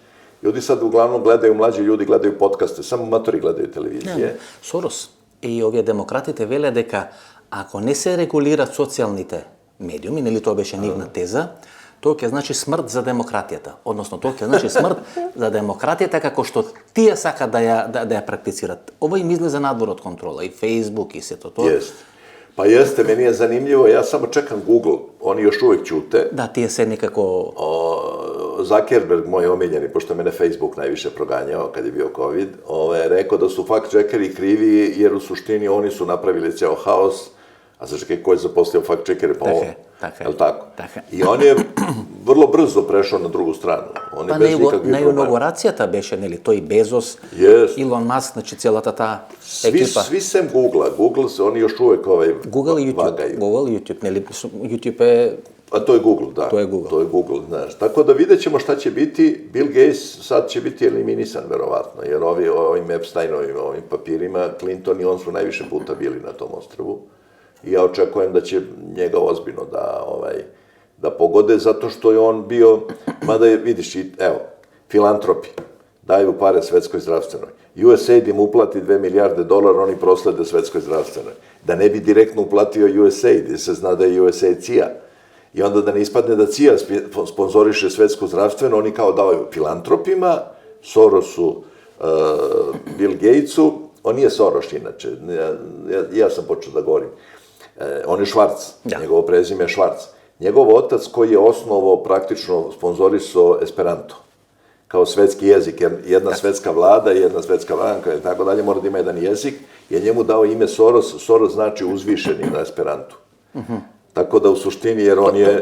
To je simbolikata. Da, to je ta simbolika. On je kao predviđen bio da uvede to kao veliki inovator i tako dalje. Tako da on je Soros u stvari, a Soros ništa ne znači, jer on je George Schwarz ili Georg ili već kako je bio, pošto je on mađarski jevrej, je tako bio. Doduše, on je u onom intervjuu priznao da je sa ocem išao i hapsio Jevreje po Budimpešti i kaže, bilo je mnogo zabavno. To mi je bilo zanimljivo kada je rekao, kaže, baš je bilo zabavno, kaže, imao sam 16 godina, super je bilo.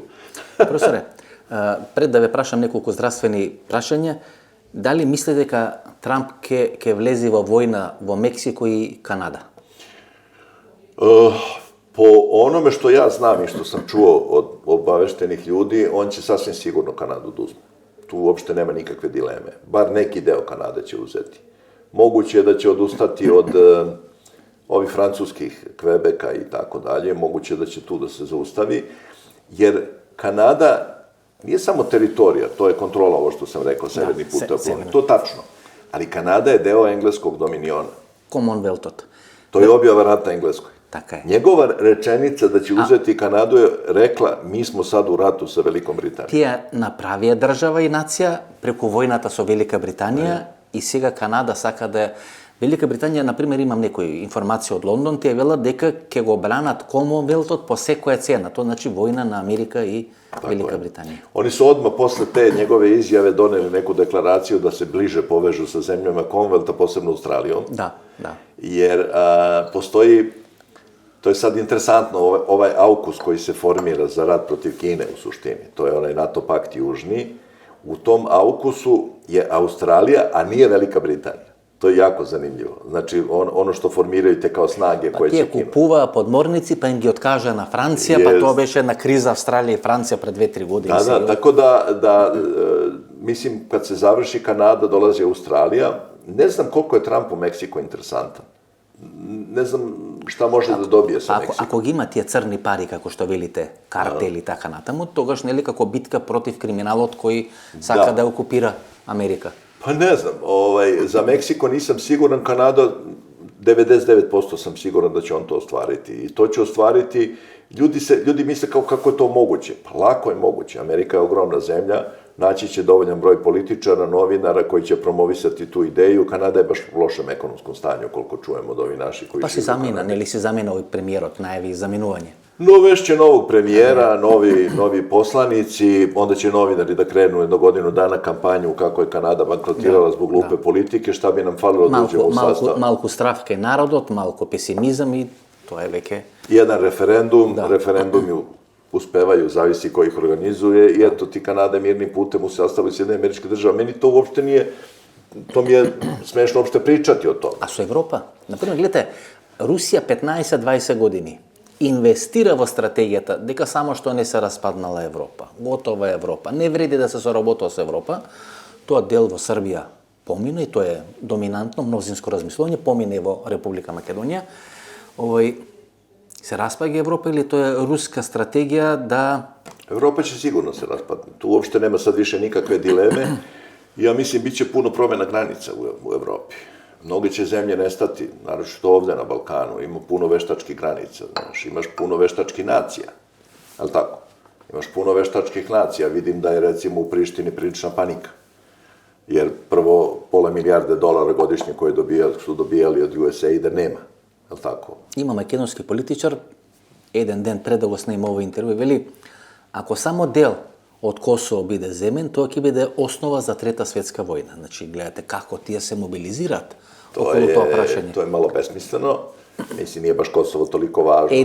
Edi Rama pokažao дека je zbunet, ги бриши нели фотографите или тоа така пишува медиумите ги бриши со Сорос како е следно, гласа за европската резолуција, а ја критикува Европа дека не гледа дека има ново пријател со Русија и Америка. Што рече, дека албанците е една чудна ситуација.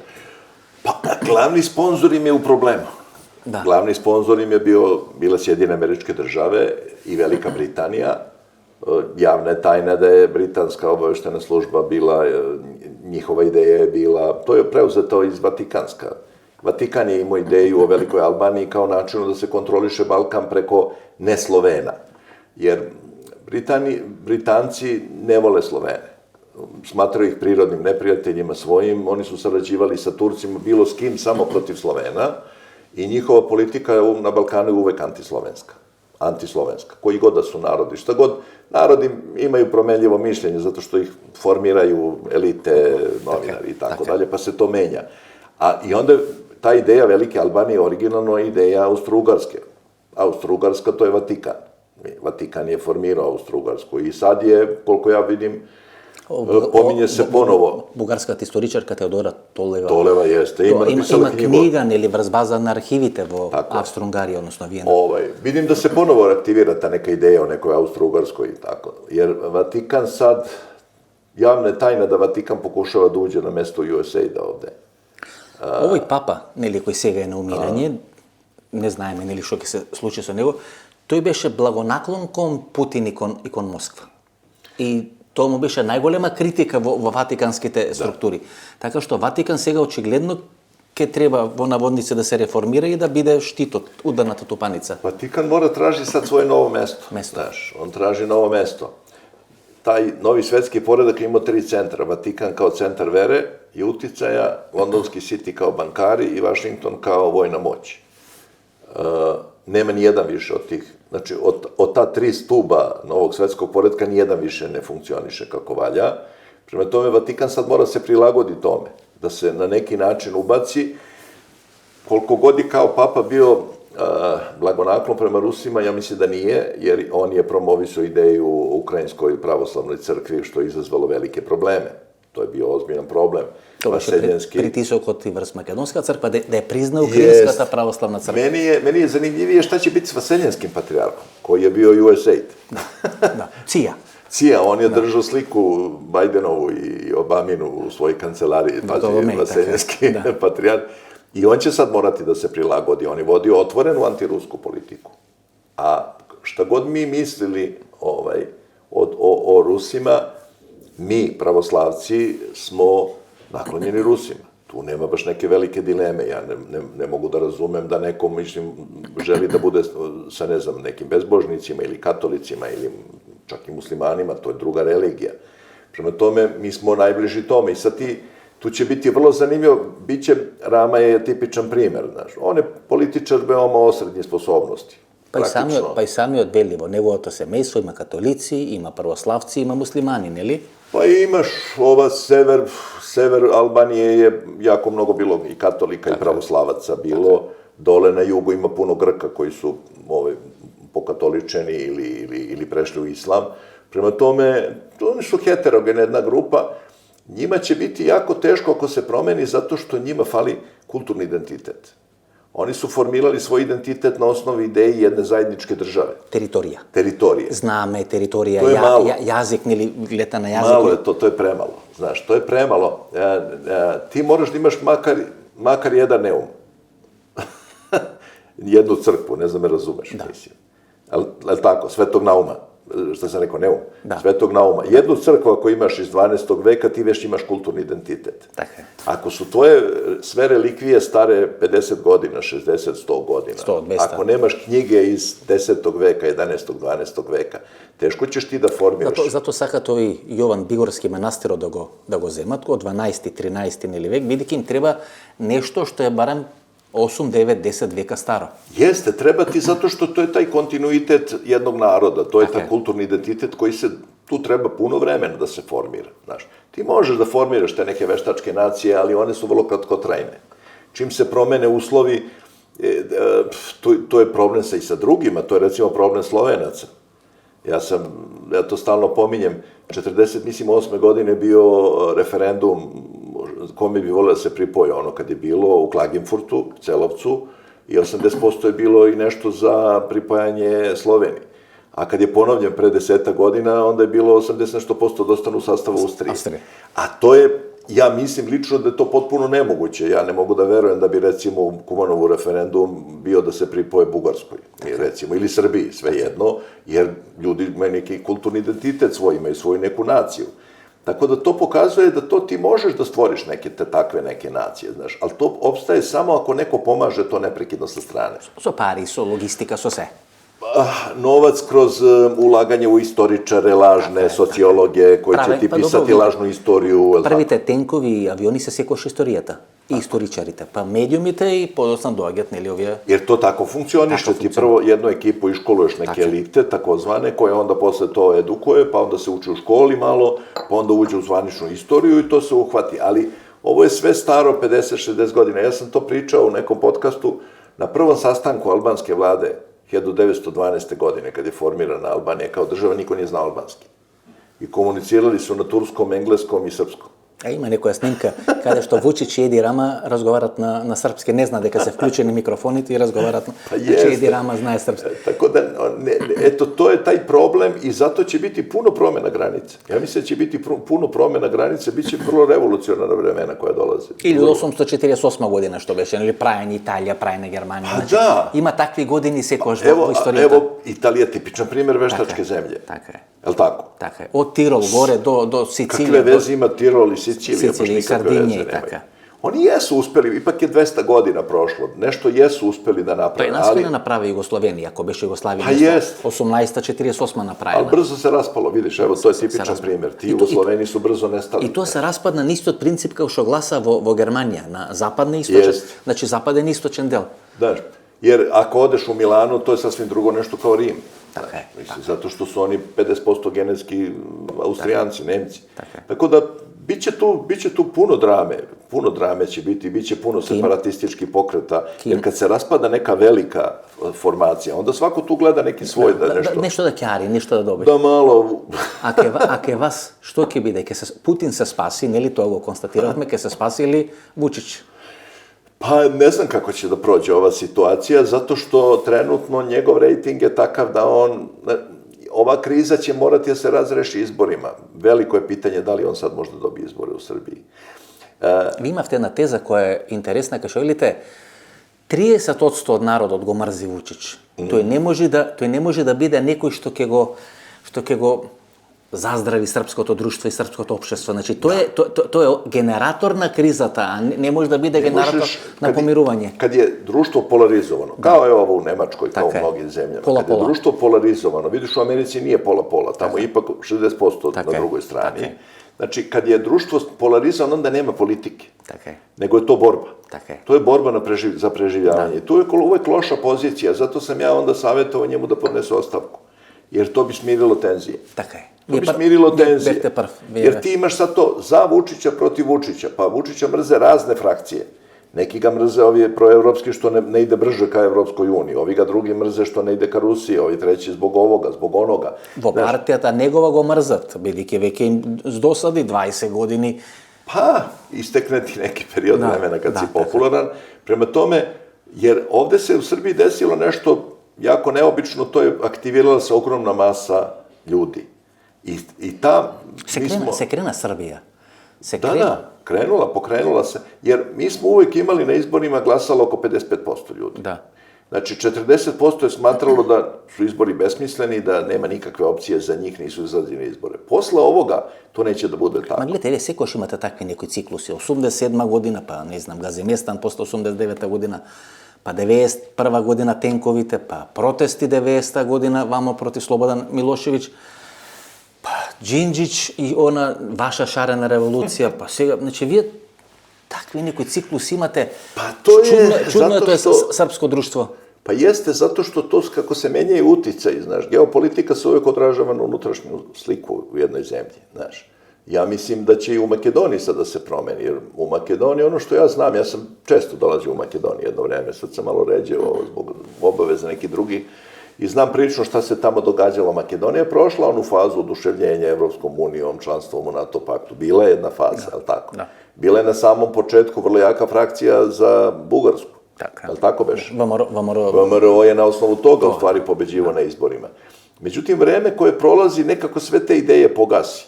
Jer pokaže se da je to besmislica jedna. A onda ljudi su pasivni, znaš, onaj ko nešto voli, on ne može tako lako prestane to da voli.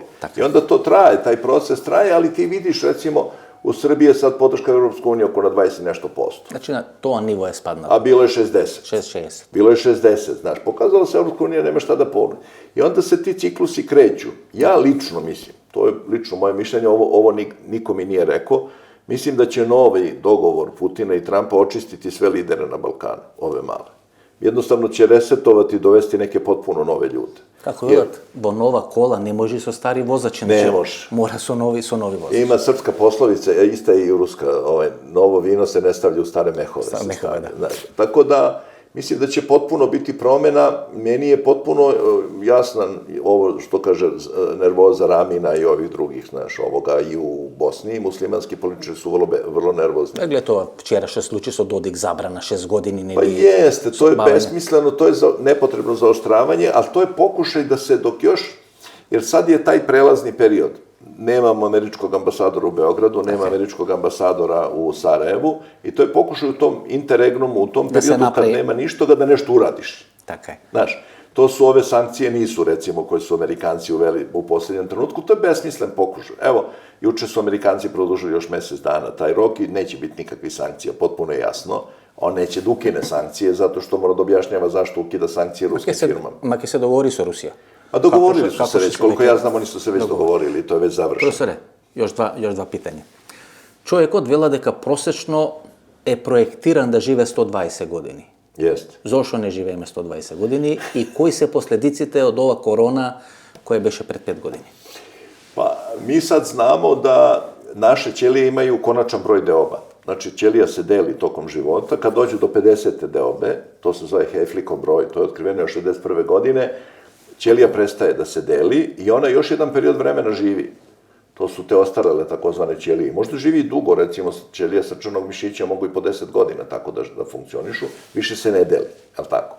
I kad to sabereš, mi znamo iz drugih nekih, znači to ispadne tih nekih 124 godine, a recimo ljudi su proučavali potrošnju kiseonika, pošto mi trošimo kiseonik, je li tako, za metabolizam, i kad padne na 1 mililiter na kiseonika na sekund, potrošnja, onda umreš.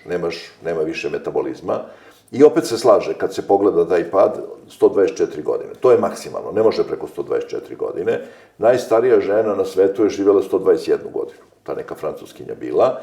A u međuvremenu, to je kao kola koja izađu iz proizvodnje. Ja sam to studentima tako objašnjavao. Izađu 2 automobila, potpuno identično, je li tako? Isti model, ista fabrika, isti radnici sastavljali. Jedan se vozi 30 godina, jedan se raspadne posle 20 godina. U čemu je razlika? Ovaj sipa kvalitetno gorivo, održava automobil, ide dobrim putevima, pazi na kola i tako dalje, ovaj ne pazi ništa. Prema tome, mi imamo te loše navike. Pušenje, recimo, kao izuzetno loša navika. Mi smo ti ovde na Balkanu među prvima, je li tako? Turci, Srbi, mi smo Makedonci, mi smo ti koji puše. Pušenje je jako štetno. Ne duvan, nego cigarete. To ljudi ne razumeju. Velika je razlika među duvana i cigarete. Cigarete su skoro najmanje duvan. Oni imaju 20 nešto posto duvana. Filter je najštetniji deo cigareta. To je plastika, celuloza, acetat. Onda loše navike, mobilni telefoni, loša hrana, jeftina hrana, puno šećera. Malo podviženje, malo kretanja, sad su svi depresivni, anksiozni i tako dalje. I to ti onda skraćuje. To oštećuje u stvari organizam. Umjesto 30-20 godina. I umjesto 30 i posle 20 godina se završi priča. Prema tome, mi znamo sve, ja sam to pričao više puta, ima tih 5 plavih zona, što oni zovu. To su mesta gde ljudi najduže žive na svetu. Sva su ostrva. Znači, to je Okinawa u Japanu, Ikarija u Grčkoj, Sardinija u Italiji, taj Loma Alta se zove u Kaliforniji i u Kolumbiji. Sve su ostrva. I tamo ljudi žive u proseku preko 100 godina. I šta oni rade? Spavaju. Nemaju stres. Piju puno vina crnog, je li tako? Puno se kreću, rade, stalno nešto rade. Spavaju posle ručka. To je jako važno, isto tako. I povremeno gladuju. Mi bi rekli post, je li tako? Povremeno mora da gladuješ. O Đoković to, i ovo što je ponica što dobio Nobelova... Da, to je kao autofagija, se sad zove moderno, to se pravoslavlju zove post, je li tako? Sreda i petak. Ili kad su preveliki praznici, post. I ja sam to pričao, meni je to bilo zanimljivo kad sam naišao, imate neki Grk, neki Stamatis koji je živeo u Sjedinim Američkim Državama, dobio karcinom pluća sa 65 godina i oni su mu rekli da ima 6 meseci života. I on je otišao, on je sa Ikarije baš bio, otišao na Ikariju da posadi vinograd jer je želeo da njegovi sinovi i ćerke piju to vino iz njegovog vinograda, kad piju vino setit će se njega. I doživeo 102. godinu života. Posle 25 godina otišao u Ameriku da vidi svoje doktore i svi umrli. Svi umrli mladi. I onda ga pita onaj novinar, kaže, kako ste doživjeli 102 godine, kaže, zaboravio sam da umrem u tom procesu. Jer ljudi zaboravljaju da nije sve samo u lekovima, vakcinama i tako dalje, da je najveći deo zdravlja i u stvari u suštini pravilan način života. A pravilan način života je mnogo prosto, ovo što sam rekao. Znači, ne treba jesti šećer uopšte. Znači, slatkiš, ovo sad što ljudi se intoksikiraju slatkišima, šećer je stvarno smrt. Sve ostalo, 4 bele smrti nije, odmah da se razumemo. Znači, recimo, so uopšte nije, to je potpuna besmislica, pa evo ovi svi koji žive na ostrvima, oni puno soli, puno ribe jedu, tako, puno soli. Japonci te isto sol. Ma, to je budalaština. To je bilo, 2017. su objavili jednu ogromnu studiju, Intersalt se zove studija, u kojoj je bilo 24 zemlje, 100 i nešto hiljada ljudi, što više soli jedeš, duže živiš i zdraviji si. Pa ne može tiroidna žlezda da funkcionira bez sola. To je zbog joda, ali inače, pošto mi smo, ja to pokušam ljudima objasniti, mi smo električne baterije. Jedna električna baterija, napon se stvara, ima taj neki mehanizam, zove se natrium-kalijumska pumpa. Nema natriuma, nema naelektrisanja, nema struje, znaš, to je prosto ko pasok. Prema tome, možeš da se živi dugo, a ono što je mnogo važnije nego da živiš dugo jeste da budeš u dobrom zdravlju. Da živiš kvalitetno. Tako je. Profesore, postavljeno prašenje. Rusite najavija vakcina ova godina, vakcina protiv raka. Ne verujem. Evo, ja sam rusofil, ali ne verujem u tu priču, zato što ono što sam ja video, tu vakcinu bi trebalo proizvodi ovaj institut Gamaleja koji je proizvodio vakcine. Ruskata Sputnik. To je u stvari jedna priča koja je... Ovi što su BioNTech, što su proizvodili Pfizerove kao vakcine, oni su u stvari osnovani 2011. godine da proizvedu vakcinu za rak. Jer je ideja da tokom života se nagomilavaju mutacije i to izaziva rak. To nije tačno.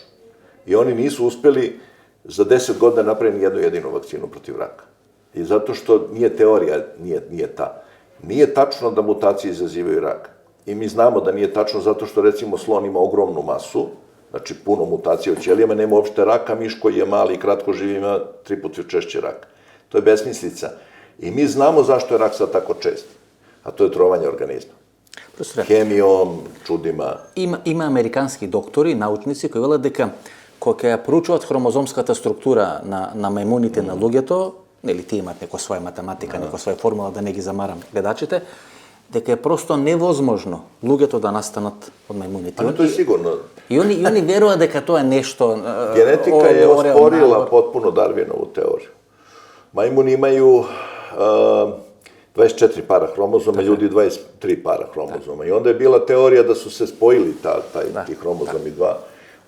Međutim, glavni problem genetike, malo je komplikovano za objašnjenje, je 6% naše DNK je funkcionalno. 94% služi nečemu, ne znamo tačno čemu. I kad se to izračuna, To je nemoguće. To je nemoguće po Darwinovoj teoriji. A glavni problem jeste ta teorija mutacija, nagomilanih mutacija. Zamisli da imaš jedan najobičniji sat koji ima 20 zupčanika i ti jedan zupčanik promeniš. Ti mora promeniš sve zupčanike. Apsolutno. Ne možeš ti u tako kompleksnom mehanizmu jedan nov protein, jedna nova mutacija. Drugo, mutacije su uglavnom štetne. Uglavnom su indiferentne i objavljen je rad bio davno, da 1% mutacija su korisne, 45% su štetne, ove ostale su indiferentne i mi nagomilamo te mutacije. Darwinova teorija je meni smešna zato što Darwinova teorija je ovo novi svetski poredak, ona je rasistička teorija. Podnaslov Darwinove knjige je selekcija rasa. Koji rasa? Mislim, otkud rase sad tu? Na Bill Gates nili vela дека бил дел на... Pa Herbert Spencer, onda su onaj takozvani socijalni darvinizam, jer zašto? Najsposobniji preživljavaju, ali tako? Така е. Ko su najsposobniji? Englezi. Апсолутно. Секојаш. Професоре, 5 години помеѓу генije, луѓето ве доживаат ко генije, а противниците шарлатан, кој е Несторович? Nijedno ni genije, ni šarlatan, ja malo više čitam nego drugi ljudi. Го излекувавте ли Джоковиć од одредени? On je davno dolazio kod mene kad bio dete. Mi on ceo život radim, 45 godina imam radnog staža. Evo sad kad završim intervju, idem da radim ovoga. Ne verujem u te teorije geniji, ovamo namo. Geniji nešto novo pronađu. Ja sam možda imam malo veću sposobnost da integrišem veliku sliku. Ne znam me razumeš. Da. Jer zato što znam podatke, ja sam i došao do teorija zavere preko medicine. Sintetika. Jer sam shvatio da se medicina ne razvija, da stagnira. Još pre 20 godina sam vidio da stagnira i da to nije logično. Jer ako možda zamijeniš gene, a ne možda nađeš lek za rak, to nešto nije logično. Eto, to je to. I tako da nisam šarlatan sigurno. To nisam. Hvala puno. Sve najbolje. Važi, prijatno. Ovo беше емисијата во Центар и интервју со Бранимир Несторович. Ви реков одлично интервју, се надам дека ви се допадна. Ако ви се допадна интервјуто, ново дружење вторник за мембари, 22 часот и 30 минути. Ново интервју недела 22 часот, до вторник и недела. Пријатно вечер Македонија, каде и да си.